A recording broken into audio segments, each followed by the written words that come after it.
भारताच्या दक्षिण तीरावरती जिथून हिंद महासागराची सुरुवात होते व जिथे रामायणामधील एक महत्त्वपूर्ण घटना घडली आहे ते स्थान म्हणजे रामेश्वरम.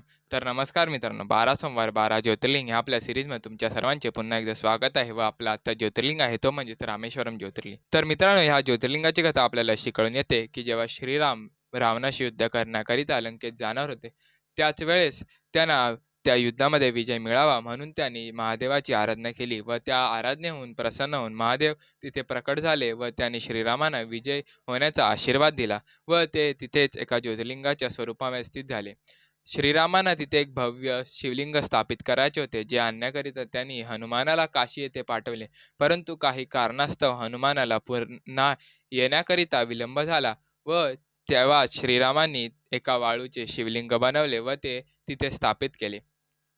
म्हणूनच ह्या क्षेत्रामध्ये एकूण 2 शिवलिंगे आहेत. एक म्हणजे रामेश्वरम ज्योतिर्लिंग, जो की स्वतः श्रीराम यांनी स्थापित केला आहे आणि दुसरा म्हणजे विश्वलिंगम, जो की हनुमान यांनी काशीहून आणला होता व त्यानंतर श्रीरामांनी तो सुद्धा तिथे स्थापित केला होता.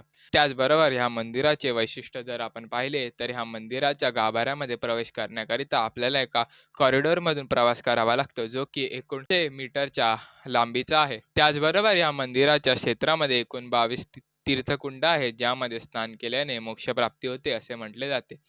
तर मित्रांनो, आपल्या आजच्या या व्हिडिओपुरतं एवढंच. भेटूया आपण पुढच्या सोमवारी एका नवीन ज्योतिर्लिंगाच्या कथेसोबत, इतिहासासोबत. तोपर्यंत जय श्री महाकाल.